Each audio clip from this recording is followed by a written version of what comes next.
So we have different lives and different bodies, and the tikkun is something that actually goes with us in different lives sometimes, because it's a theme, and it's not so simple to just be done with it in one lifetime.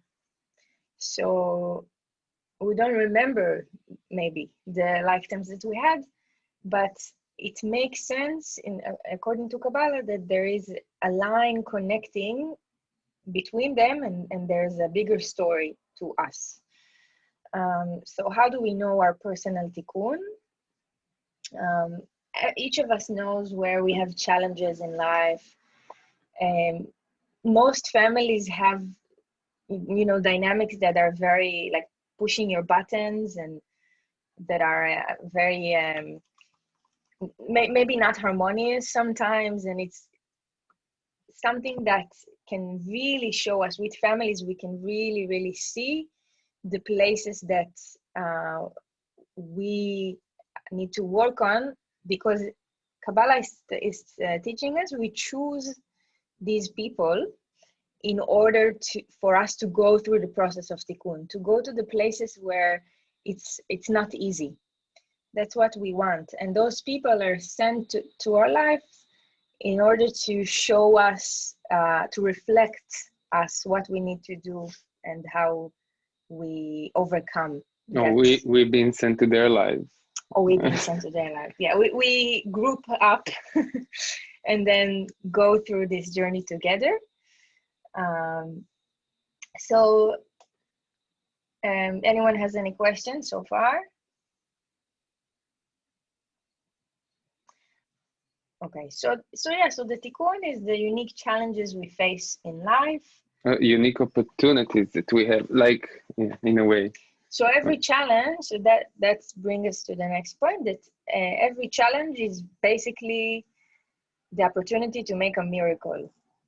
We spoke about it in previous lessons, about our reactive nature, and that we have the klipot, it's called in Kabbalah, shells, like layers that our soul is adding on itself or putting on itself, which on one hand, in a metaphoric way, filter the light. When the broken vessel got fragmented to a lot of vessels, we can't contain the light, the full infinite light force, direct light coming to us, otherwise we will burn out. We can't handle it. That's why we separated in the first place. And then each one of us has developed their shells in order to get the right amount of light. So there's the Sphirot system, we'll talk about it, and how the light is going through the pipe and being revealed in reality. But the shells, on one hand, filter the light to the right amount we can actually handle, our vessel can actually handle. On the other side, it brings a lot of shells and filter to the potential light we can get in the next level. So, and there is close connection between the Sitra Achra, the Satan, the ego, with these shells. They are kind of the same family. As we know also, Satan, Sitra Achra, it's part of the divine light, part of the creation. It has a purpose. It's like an angel, bad angel, or dark angel that helps us, so, and trigger us. So the whole system of creation is developed in the way that we will have this reactive nature that comes from our ego. But every time we found ourselves reactive, as we learn, we pause and we have the opportunity to create a miracle, as Shira said. Zoom out to the superposition of, okay, what the divine light actually wants from me now, and not being reactive. Also the words. So we always say Hebrew language shows us the deeper meaning of things by the actual letters and the way they're arranged. So if you look at the word trial, like when you put into a trial or some kind of a challenge, then we say in Hebrew nisayon, which is Yeah, you can write it also in transliteration. Topic. And then,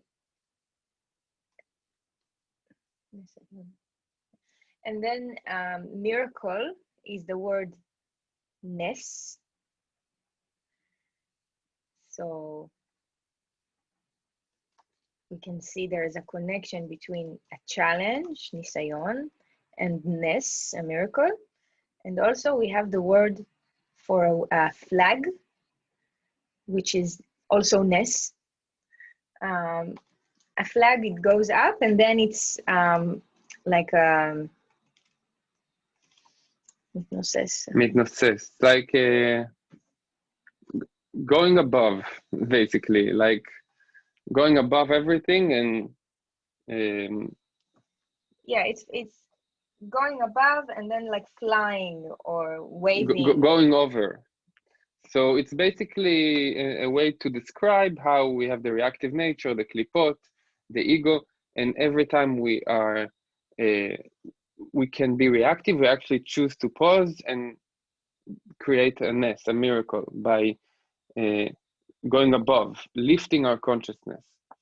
Now, that we talked about already a few times, and how that part related to the tikkun, to actually taking off the shells, extending our vessel. Any ideas? Someone wants to tell us what's the connection between the tikkun and the reactive nature and the shells? To react not from the reactive nature, to react different. Yeah, basically, yeah. Choose. Yeah, so the reactive nature just shows us where like gravity is the automatic thing that we do. It shows us where our tikkun is, actually. Where we are more reactive, probably there's something we should actually go through, which there are some shells that we can actually need to take off. There's some tikkun for us to do there. On a deeper level, tikkun related to many things, again, like group of souls that go together through different like cycles, astrology, Kabbalistic astrology, and very similar to the astrology you know, and in different lifetime we born in a different for a different family in a different star sign, and it's all part of the tikkun. Yeah, it's also part of the tikkun, and there's a whole book. And we said that there was homework, not really, but an exercise in which we had a list of things. I think only Eden, you were there in the lesson. And the list of things were different characteristics that can be coming back together as a bunch. So, for example, I think I know it all. And so yeah, basically, sorry, just what we describe, it's different, as you said, characteristics of potential shells that needs to go through a tikkun. Yeah, so, it's basically shadow work as well. That could be also the term if you are more familiar with that. But for example, I think I know it all. And I fear of covering my true self. Right. And then, are you writing everything? Yeah. Okay, so I can share for myself. Sometimes, all the times, my first reaction when I'm feeling triggered and my buttons are pushed is to avoid. That will be the first thing I do. I just avoid the person that triggered me. I put it on, like, I put a wall, and I'm really going into my cocoon and not confronting it, not talking about it, not dealing with it. And I convince myself with the years that it's the mature thing to do. And then I'm being mature and like not going into dramas, and that would be like what my ego wants to to think. But actually, I felt like recently to explore that, and I realized there's a lot of fears around avoiding, and the fear of being seen, and all these things are also connected to pride, because I don't want to be seen in my vulnerability. And I realized that there's a line connecting between all of my shadows, that it comes back to the theme of not wanting to be seen. So then I know I'm getting there. I'm seeing what my tikkun is. Well, you can't ever know exactly, and there's always more challenges, but you can get like a bigger picture of the issues that follow you from childhood. Even like you can see, like even from being, I think 7 or 8, when a friend came over to my house and I didn't want to receive friends, I ran away to my room and hid under the bed, but everyone saw it, and my parents were angry at me because I was rude. So I had these patterns of avoiding from childhood. Yeah, so that's just an example of how it's what a good way to work on the tikkun is to see the connecting dots between the triggers and challenges we go through in our lives. But today's lesson is actually before that. Yeah, just want to say, to work on the actual tikkun, Kabbalah says that we cannot actually do it by ourselves. Like one person alone cannot really make it through the tikkun. If you think about it, I think it makes sense. Like being alone, I mean you're separated, you're on your body, so it's your soul against your ego, and obviously the gravity of the ego, the force of the ego, which based on separation is actually being fed by the fact that you are alone and not in a social structure, which represent oneness and collaboration and everything. So I think on the shallow level, it makes sense anyway. But what Kabbalah says, yeah, there's actually, you have no chance. Yeah, you can have a glance of, okay, like revelations and meditate. And sometimes there is a sacred way to be lonely. And of course, you need moments every day to be with yourself and reflect. And that's super important for the tikkun and the growth. But over time, we cannot do it by ourselves. And more than that, when we do it with a group of people, with a community, with any group that we will gather with, it will boost the tikkun and will multiply by the amount of people. So what they say that in a group of 10 people, for example, like the 10 sfirot, minyan, you know, in religion, that's a very common term. You have enough variety of energies, star signs and elements and everything, and polarities that will actually trigger you or each one of the group members and multiply the speed and the efficiency of the tikkun and the power of that. When I just want to say, when he says being in a group and going through the triggers together, my ego, my avoidance is like, oh my God, I would never want to do that. So that's challenging as itself, being in a group and doing this process. Obviously, we have some tikkun of, you know, the fear of being alone, and people who really seek for validation all the time. And for them, tikkun many times can be actually take the space, be alone, have self-confidence without the external validation. But still, the shita, the method of Kabbalah is based on the fact that we cannot do a tikkun by ourselves. So there's a sentence, אין אסיר מתיר עצמו מבית האסורים. In Hebrew it means, English. in English it means? No prisoner can take off his own chains. Yeah, like take himself off from where he's being held. Free himself from jail, basically. This world, we will talk about different worlds, different dimensions, the 10 Sfirot. We live in the world of Malchut, the materialistic world where the ego is ruling this world. And that's fine, we need to be friends with the ego, but the soul cannot release itself from the ego when they just one-on-one. So, but who can give you feedback? There's also a recommendation, Kabbalistic recommendation of how to give and receive feedback from people around you. It's not at any time, and it's not from anyone. So what are the conditions? So the conditions are, you need to love the person needs to love you, and the person needs to ask for feedback or allow you to give him feedback. So we didn't touch it much yet.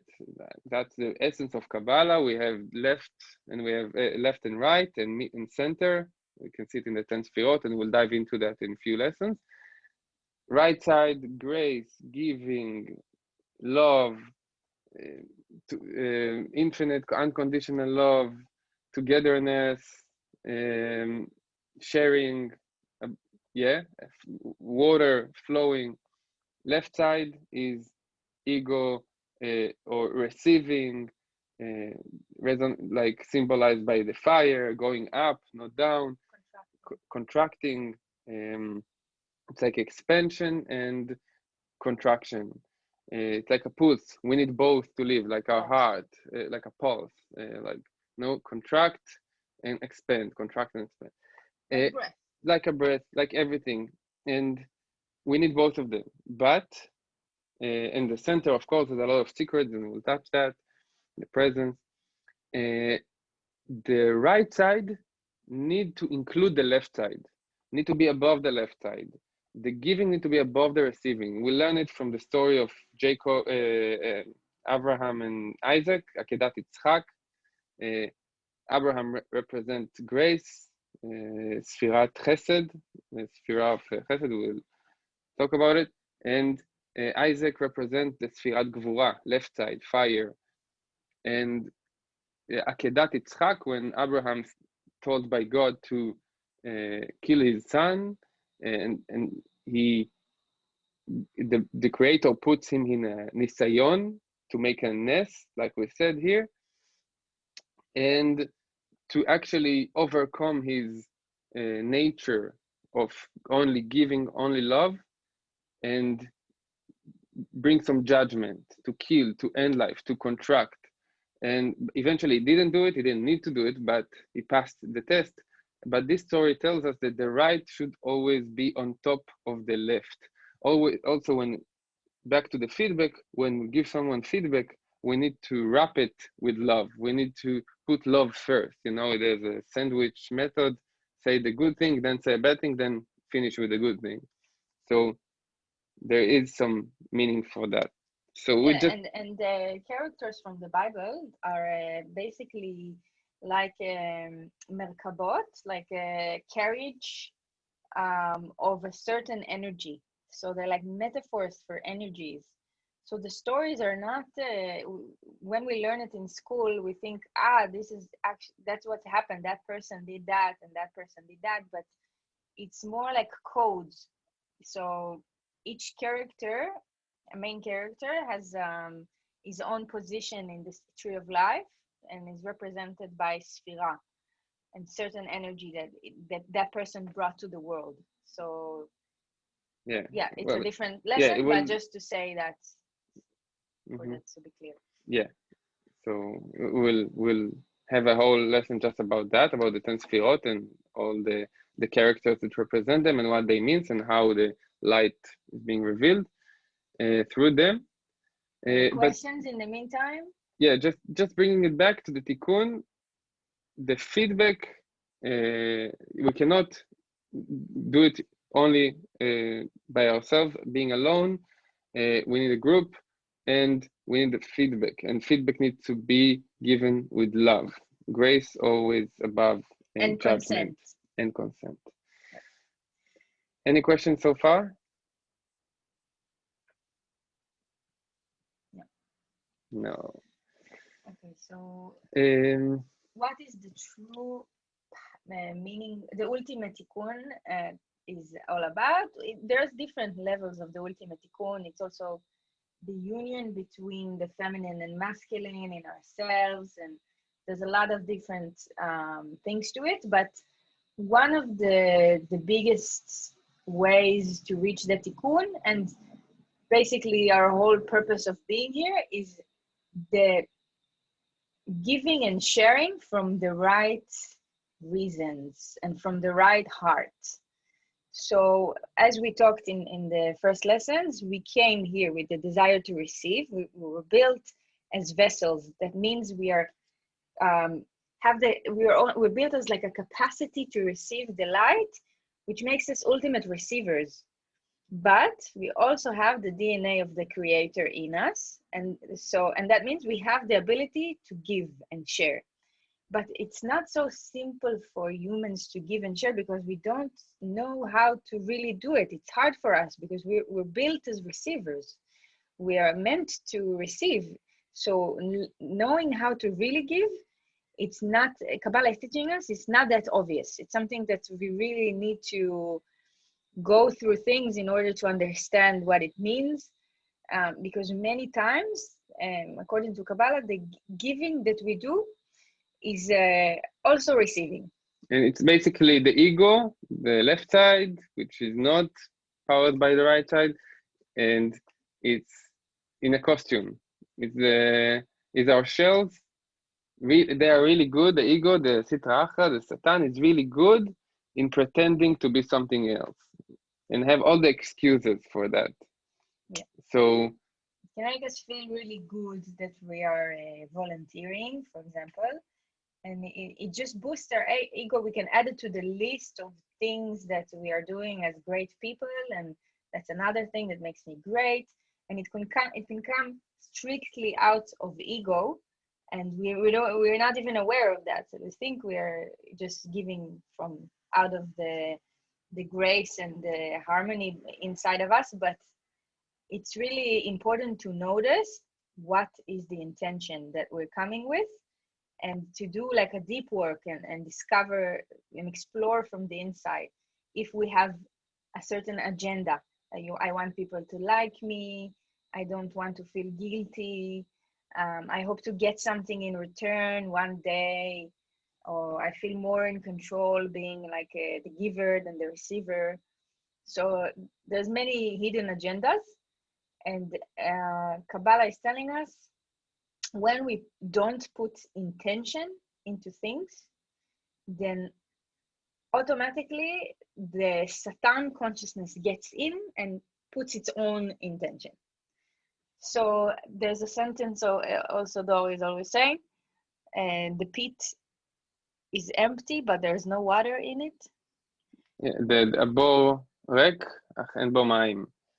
It's a sentence from, I don't remember which book in the Bible, but it basically means our vessel cannot be empty. There will be always something filling it.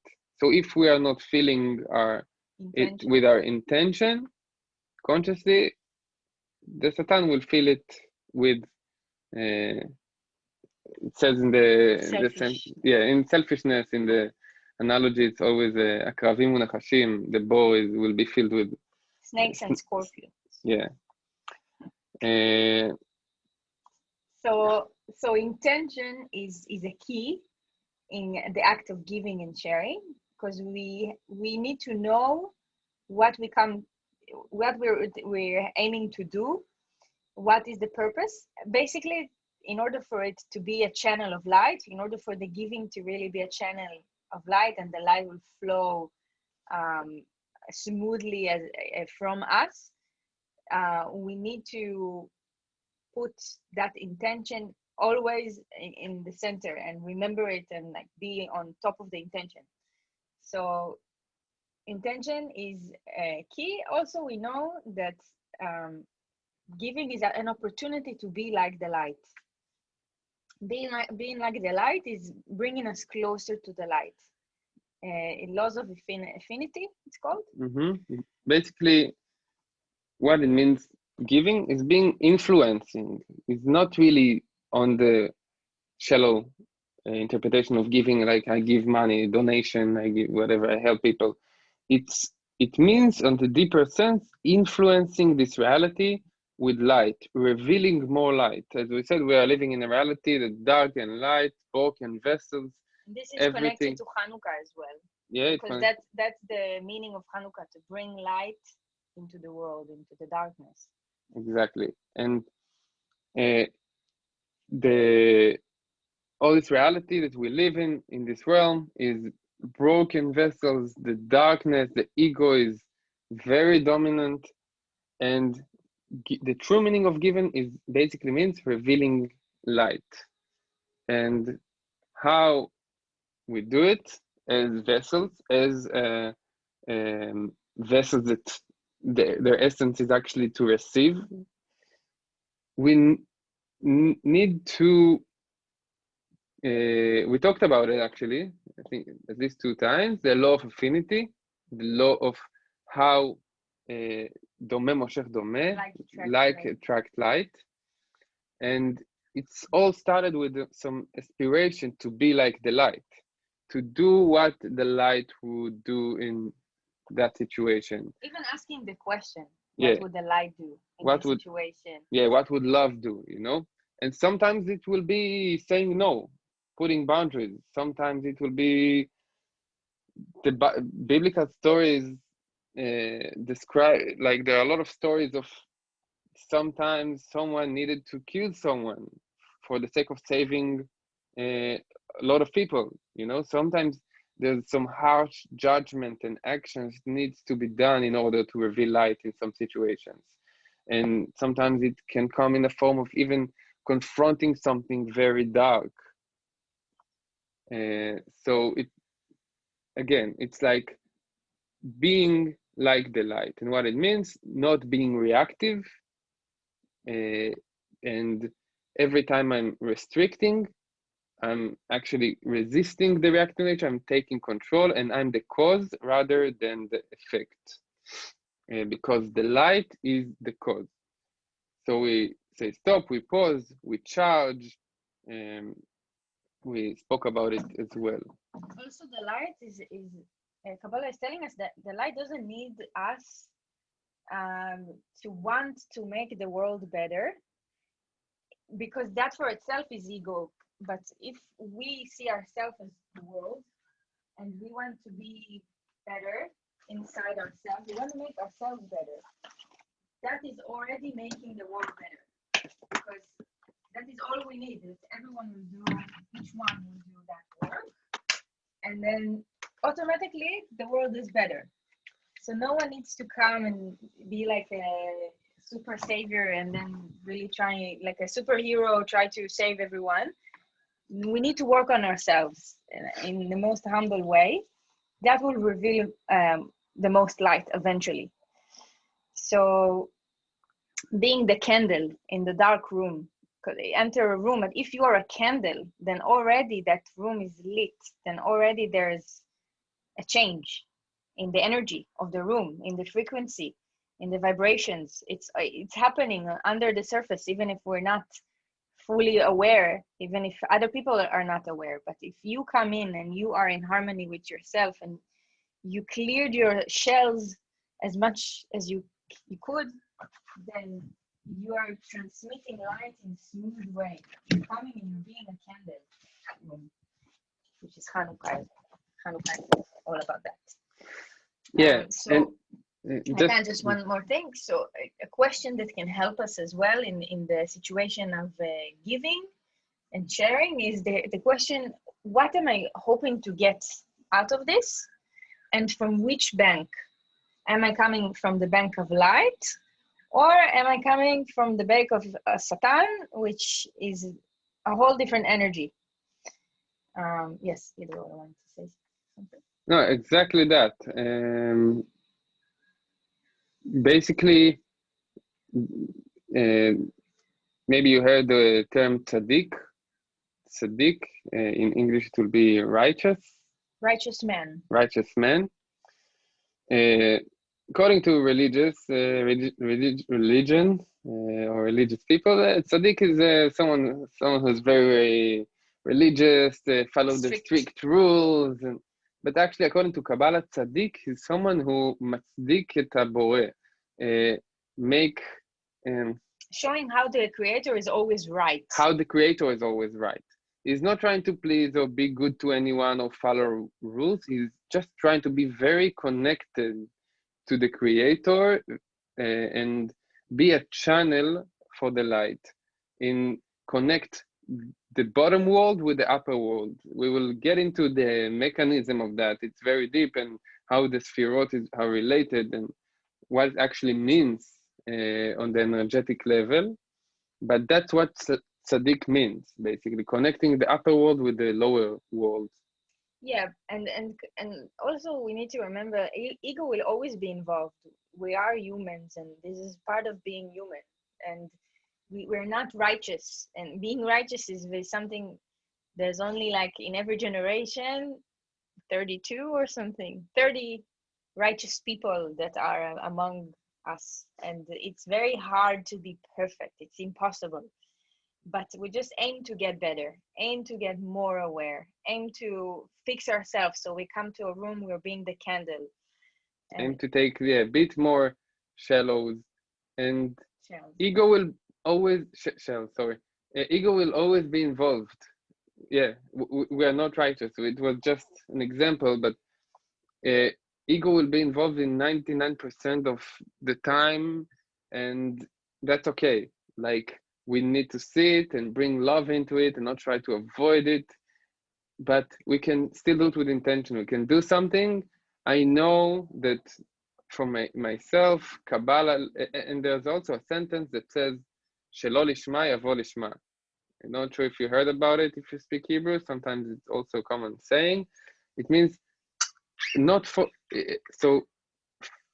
eventually not for the sake of the light, it will become for the light. I don't know how to say it in English, but you are doing something for an egoistic reason, and eventually it will become for the right reason. And how that works? Because the creation was designed to get to the tikkun anyway. We will anyway get there.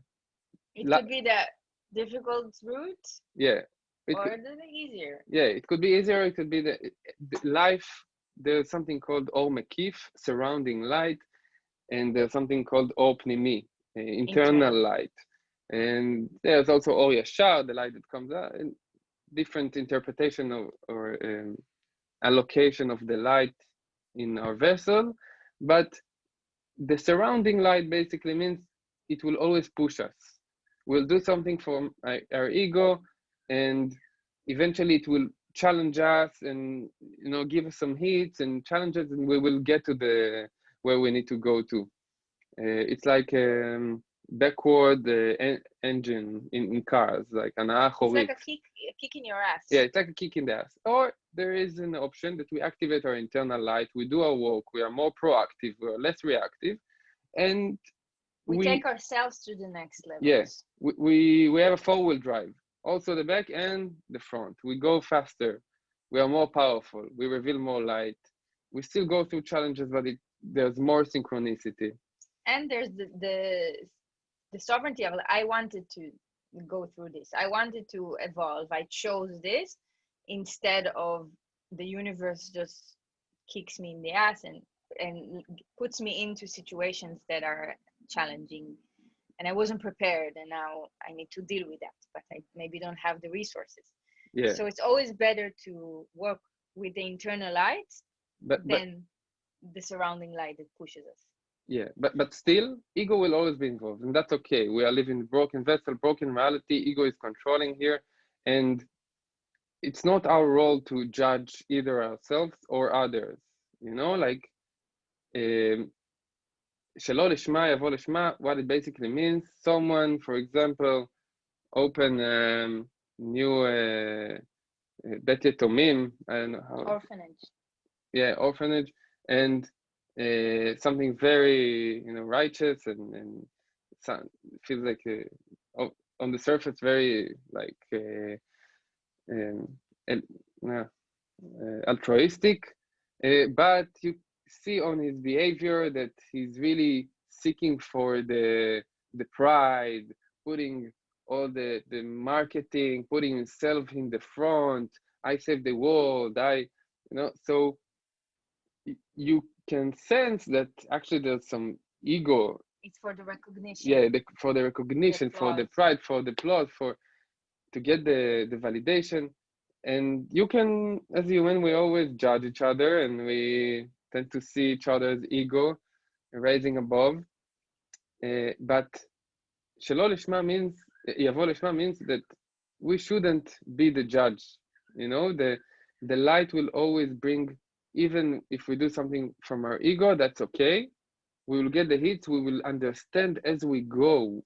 By doing the actions, we actually do reveal chasad, or light of grace, of chasadim. Every action, good deeds. Yeah, good deeds. Every action is actually revealing light anyway by doing things. Because that person did that for their ego and wanted the recognition, but now there's an orphanage that has a place to sleep, and so although the reasons were egoistic, mainly of giving and sharing, still something good can come out of it. Still, every action counts. Exactly, and in that sense, if we also judge other people, and say like why this person is super successful, even though it's so egoistic and it's obvious, and what we do basically is asking the creator to activate judgment, the left side, the din on this person, to judge him. But honestly, we are not better. If the creator had to judge and punish, not punish, but like activating the karma side of things, the left side on every person who acts from their ego, immediately the world will not exist, because we are built as receivers. And something that's very important to mention, the desire to receive is not a bad thing. That is what we're here to do. Actually, according to Kabbalah and Judaism in general, like receiving a lot and having the great desire to receive, the ratzon atzmi chazak, is actually something that is great, because that means we can give a lot. So if I only want like the humbleness and I just need a little bit, that's also, that has spiritual values and it's beautiful as itself. But when you want to receive a lot, you actually want to be also capable of giving and capable of like being a person of power that has resources and can change things and can move things. And basically, ideally, you want to receive a lot for the sake of sharing it after. Ideally. In this world, it's not very common, but basically, all about the tikkun is all about receiving. Yes, ve'ahavta l'reacha kamocha. That's the whole. And you loved your mate as much as you love yourself. You need first to love yourself. You need to receive. We cannot just give, as Shira said. Otherwise, we will finish empty and selfish as well. Just giving without receiving. We won't have nothing to give if we're not receiving. But we cannot just receive, because that will burn us. Left side, fire, ego, and we will die as we. No, רשעים בחייהם יקראו מתים. That's what it says. And you can see it when the left side is not being wrapped with the right side, when we are only acting from the ego without the intention to eventually give, we burn out. Inflammation. Yeah, it's like inflammation. You can see it in very famous picture. In our culture is nourishing the left side, the ego, the individual, all the famous people we know that die in their 20s, great artists and stuff. And yeah, they are great, but there's something very selfish on this pride and egoistic culture that eventually people who are very focused on themselves only and only want to receive attention, love, whatever, they are burning themselves energetically and eventually physically. And taking that to the tree of life, just we'll dive into that deeper in next lessons. But as we saw, right side is all the three here, left side are the three here, and the whole purpose of giving that we just talked about is not just being on the right side, but actually balance between right to left. And on the mechanics of how the light is being revealed, it starts from the Keter, but the path, like installation, like water in pipes, the path that will reveal the full potential, full amount of light eventually, that this is the true giving, it needs to go through both right and left. And it's done by the center, by the presence, but it needs to be from the right, from the water side, from love, but also from the left side, from judgment, development, power. So it's like push and pull. Like a person walking right, left, and left. Exactly. We can't walk just with the right leg, otherwise we'll go in circles. So coming back to sharing, a recommendation by Kabbalah is see ourselves as the managers of the light instead of the owners of the light. So if I get some kind of a blessing, something good is happening, there's abundance coming over to me, I'm like, okay, the divine chose me to manage this light. So what can I do? What is the best way to use it? Or if I have a talent, for example, like I'm a good singer, I'm a therapist, I have healing capabilities, I am a good yoga instructor, I can help people be flexible and more connected to themselves and the divine. I have to do it because it means that the divine chose me to manage the light in this specific way, and it's needed. So if I see myself as the manager, then I will always be in the service of the light. And then I know I'm not taking from the bank of Satan, because Satan bank is, I'm the owner of this light. I get so much, I'm so famous, I'm so loved, everyone loves me, I'm so powerful.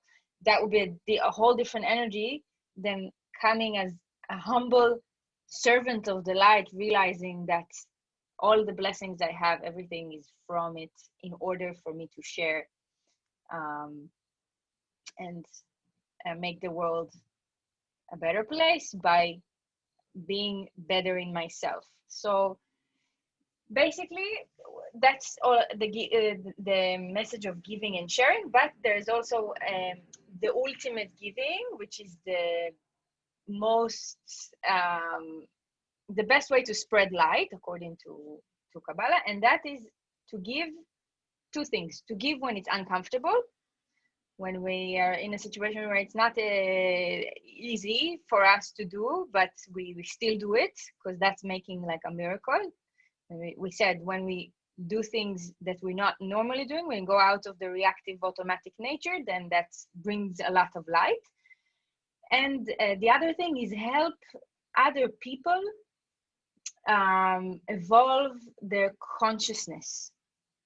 That is also something that is a very high level. So transform others' consciousness is also a huge way to bring more light. And we have an exercise. Do you want to do that? So it's all, the exercises are always recommendations. We're not really checking it. Unless you want to share with us, that's also welcome.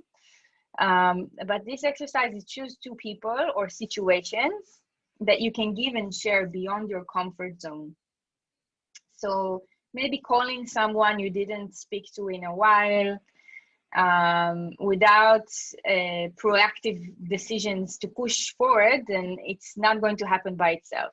So like this is an opportunity to commit and then reflect on it and see how did it feel. And we have some more time for questions if anyone has any. Or sharings if you Or want sharing, to reflect, or your own event. As we learned, like real growth is only done with group. The reason for that is the feedback and the opportunity to share and reflect and see ourselves through others, and being triggered as well. Obviously, that's part of the process. Yeah. Any sharings?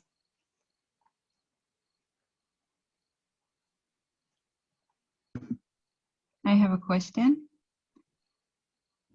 Mm-hmm. Can you expand a bit about how to create harmony between the left and the right? Because like if you just give, it's also not balance, and also if you just want to receive. So how, in your opinion, it's the way to create more harmony? That's a good question. That's deep and very hard. And that's the whole work that Kabbalah is about. Kabbalah, eventually, when people learn it and go deep, but on daily basis, the work they do is balance between left and right, up, down, middle as well. But that's, they say sometimes that life is like driving on 300 kilometers per hour inside a tornado that always take you right and left and trying to be balanced. And balance is the key here, like the middle line. We can see in the tree of life, they can still see it. Mm-hmm. In the drawing of the tree of life, we have the right side, the left side, and we have the middle that is called Israel because it's Yashar El. It means directly to the light, directly to the divine. So if we manage to be there in that center, which is also like kind of outside of things, you know how in meditation what really helps to be more in harmony in your life is to be like the observer and then see how things are happening on the extremes, but you are somewhere there resting in the middle and just observing it and being aware of that. So that like developing that middle center quality is the key. Yeah.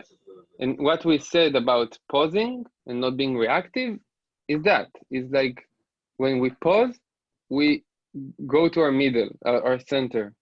Each energy center in the center line has its own uniqueness, and we will talk about it in 2 or 3 lessons and start to dive deep into each one of them and what they mean. What is the heart? One is the bottom, one is the head. But basically, the center is the key, because when we are meditating, when we are pausing, from the center we can know what is more needed now. Do I need to be more on the left now? Do I need to put boundaries? Do I need to say no? Do I need to use my power and judgment?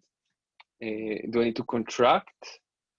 Or do I need to actually give now, to expand, to use my right side? It's a dance. It's like being a dancer. It's knowing like when to move here, when to move there, when to move here, when to move there, and always keeping the balance. Yeah, always come back to the center. The center is the key. It's meditations, Also, understanding each spira, it's like I feel for me, knowledge about spiritual knowledge really helps me because I understand these energies more. So like the energies of the center, we have Tiferet, that you see in the middle, like the yellow one. Center of the center. That's the center of the center, and that is like the sun, or like the heart is like this glowing place inside.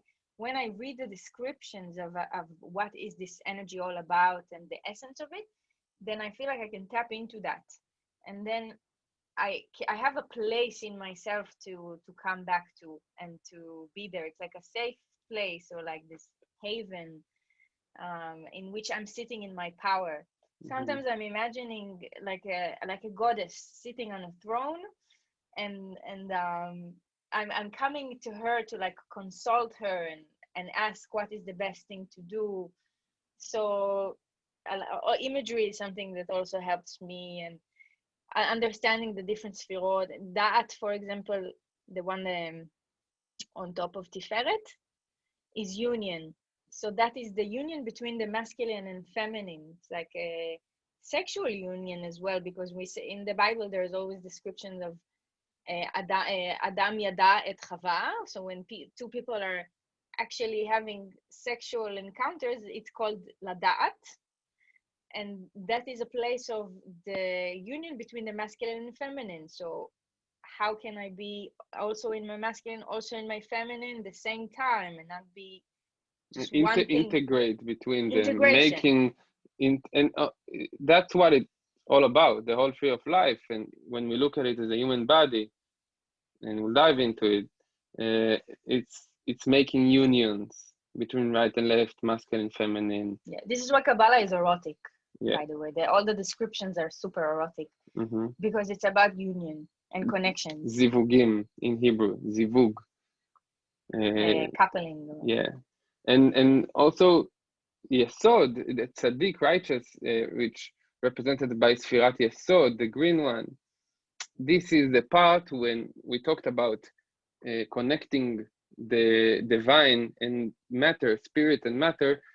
That's the role of this sphere. We'll dive into that, but just in relation to reveal light eventually,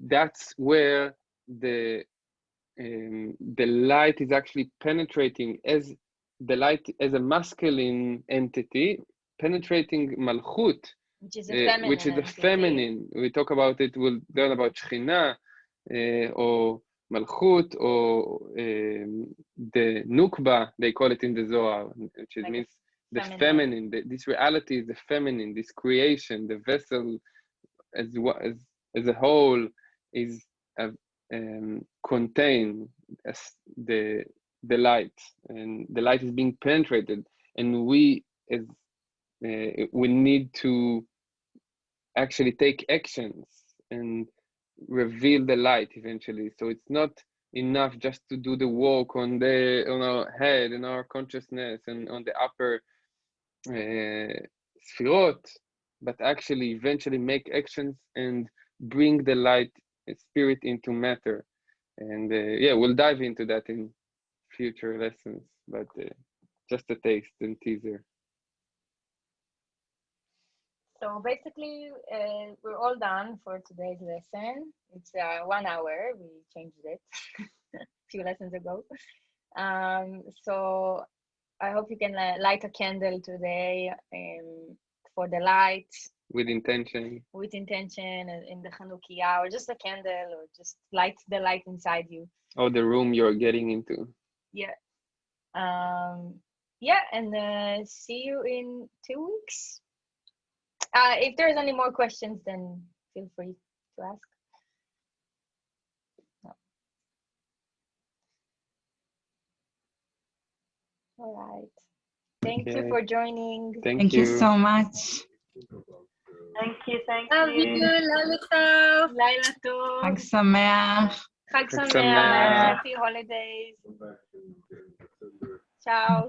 See you soon. Bye. Ciao. Ciao.